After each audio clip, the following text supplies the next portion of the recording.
It's time to shake the focus up. Sick of being sick and tired, tell me if you had enough. Yeah, it's Shook's in the building now. We ain't missing nothing, we gon' catch them if they got a rub. Let's go ahead and get into the content for today. So again, we're not gonna be here too late. I'm experiencing some inclement weather, so my other plans fell through and I was able to cut out some time for a stream here. But I came across this article. McDonald's metaverse in Singapore. South Korea classifies NFTs as virtual assets. NFTs have been looked at as a joke for far too long, in my opinion. The pixelated cats and y'all know the cats with glasses, and we were seeing all kinds of NFTs just being rolled out for no reason at all, and they were selling like hotcakes, millions of dollars being, I think, what was it, 2021 was probably the hugest year. NFTs was just flying off the shelves, and nobody could really understand why, and I didn't really get involved because I'm like, nah, I'm good. But as I sat back and started to look at it, NFTs started to make a lot more sense. These avatars, these virtual yous, the stuff that's coming along with metaverse, everything in this space has been intentional and leading towards adoption, and we're gonna see a little bit about why. And the reason I chose this McDonald's metaverse in Singapore is because for y'all who've been with the channel for a while, 3 years ago I came across McDonald's in the metaverse 3 years ago. And what's crazy is that happened doing Tailcoin research. You follow me? I was researching Tailcoin in this video right here. Look, 3 years ago. This has been typical crypto investor behavior forever, and it never changes. This is you telling your homies, buy Tailcoin, right? Tailcoin is just what's being used. So you can substitute in, let's say, SwiftCoin. Let's put the SwiftCoin logo in there. You telling folks to buy SwiftCoin at 0.003, right? They was like, nah, I'm good. Look, 0.009. Nah, I'm good. Look, we giving off, a lot of folks giving off that warning shot right now. Like, look, it's almost a penny. SwiftCoin is almost a penny. And they like, nah, talk to me when it is a penny. Bad boy get the 5 cents. You like, buy? Nah, 35 cents. And it's all over the news. And now all of a sudden your homie want to come buy the Tailcoins. Look at this from 3 years ago.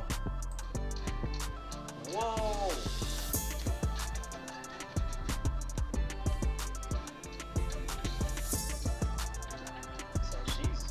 So this was G Life, G Cash, I mean. Check this.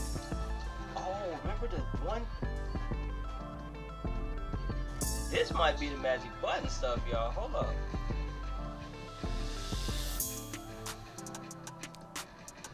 She's dancing. She's flowing between the pause. She's flowing between the, and it paused right at the right moment. She's flowing between the real world and the metaverse. That's what she's doing right now. She's flowing. Let me run it back for you. She's flowing between the real world and the metaverse right now. She's got her phone. Look at this. This is real spit, I'm telling you. This is real spit. Let me run this back for you because I know it moved kind of fast. But watch this. There's so much in this video. I mean, we know those two are as old as time. So we're going to have to check out this Gcash video real quick. I'm not advocating for Gcash. It's only a minute. Let's see. Oh, that's crazy. Black Rule is live right now too. My bad. Whoa. Look at this. There she is. She's dressing right? Let's pause for a minute again. All of the virtual dress with me's that's going on right now. You got oh gosh, what is it called? The name just left my head. But you got the social media shopping, metaverse shopping right now. You know what? Let's finish this up. We'll pull it up after.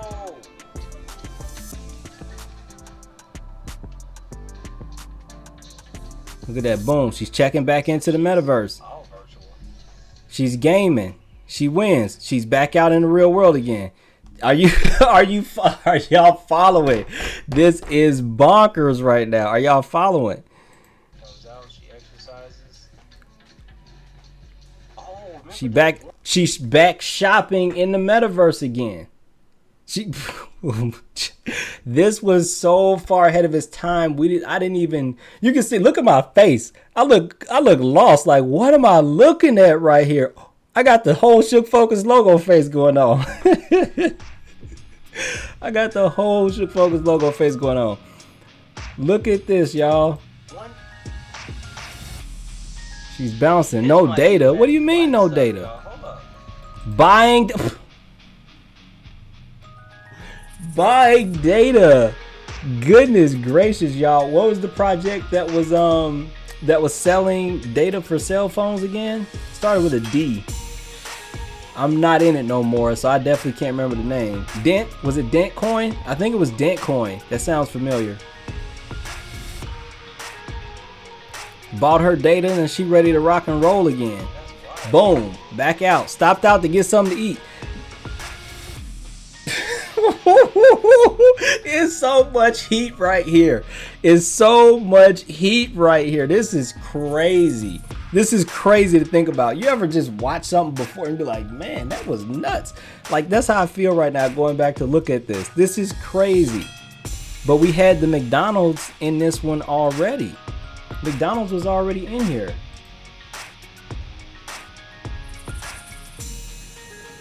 That's wild. Boom. Ordered her McDonald's. Pause. That was so quick. I don't want you to miss it. We're going to hit it right when it get there. Boom. Oh, why is that so fast? Wild. We'll catch this little piece right here. Look at this. This is a virtual assistant taking her order. This is a virtual assistant taking her order.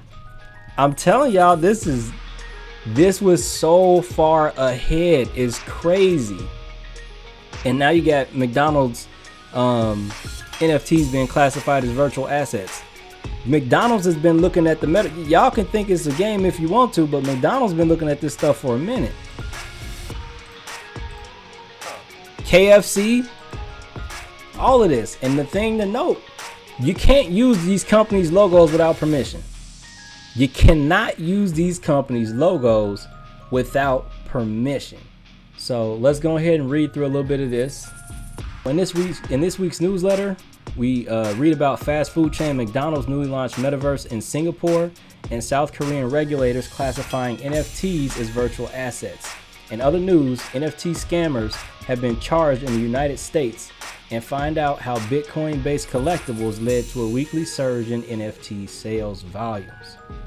McDonald's has introduced the My Happy Place metaverse in Singapore, where users can craft virtual burgers and engage in various activities.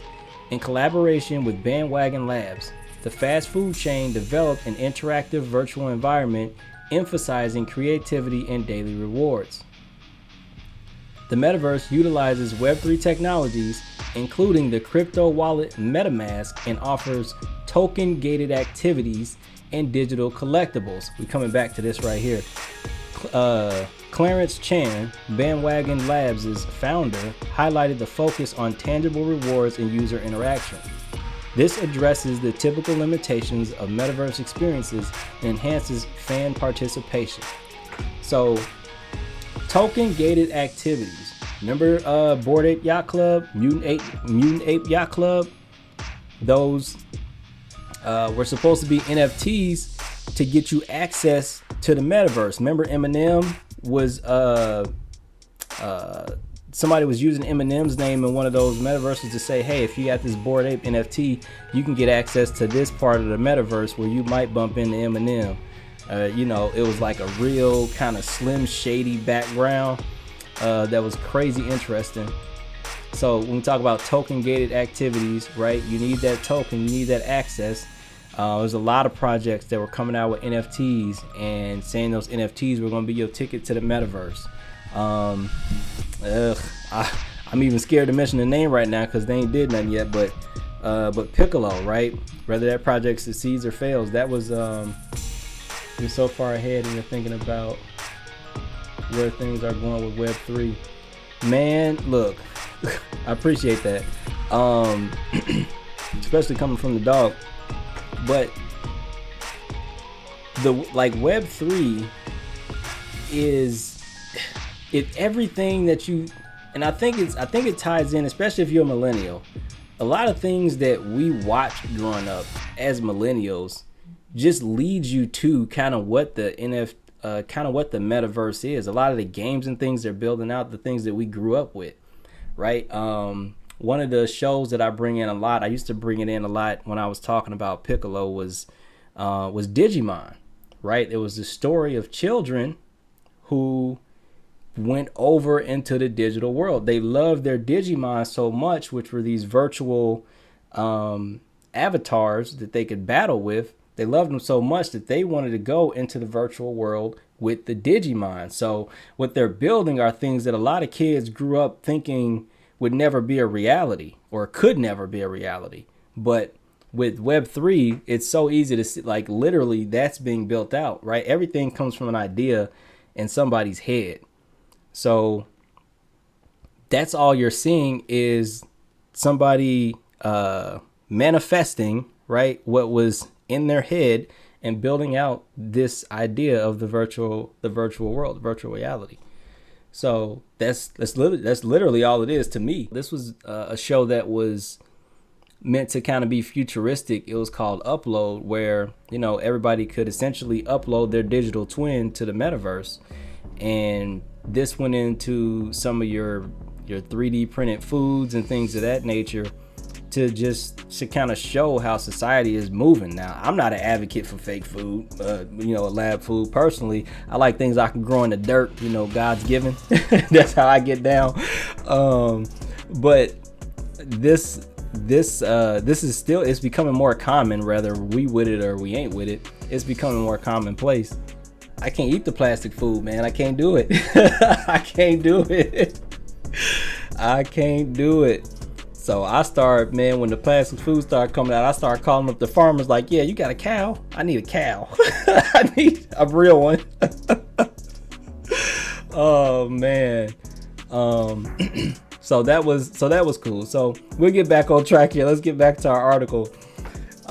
So we got there based off of McDonald's metaverse being debuted in Singapore. I'm actually curious if there's a video we could find. I'll do a search when we get to the end of this here. But then South Korea labels mass-produced NFTs as virtual assets. South Korea's Financial Services Commission has issued clear guidelines on situations when the country will treat NFTs as virtual assets. If NFTs lack distinctive traits from virtual assets and are mass-produced, divisible, and usable for payments, they will fall under the virtual asset classification. Okay.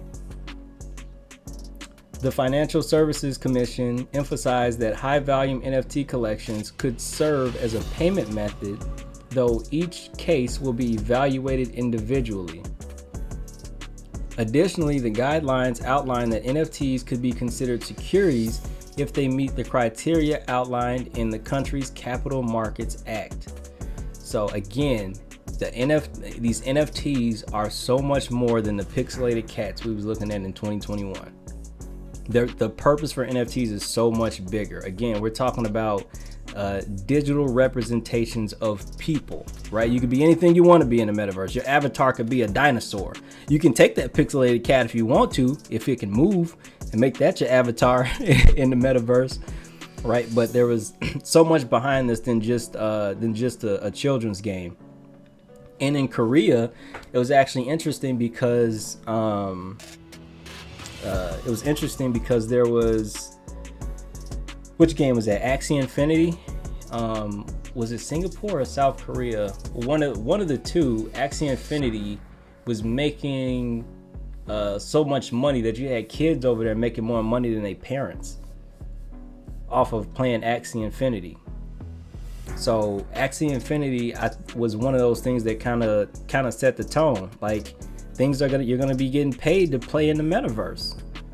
Again, the show we reviewed in this one, Upload, again, was somebody else's vision of what the metaverse would end up being. But in this show, you got people working on the bikes. They riding the bikes in the metaverse to get paid in the metaverse from riding a bike.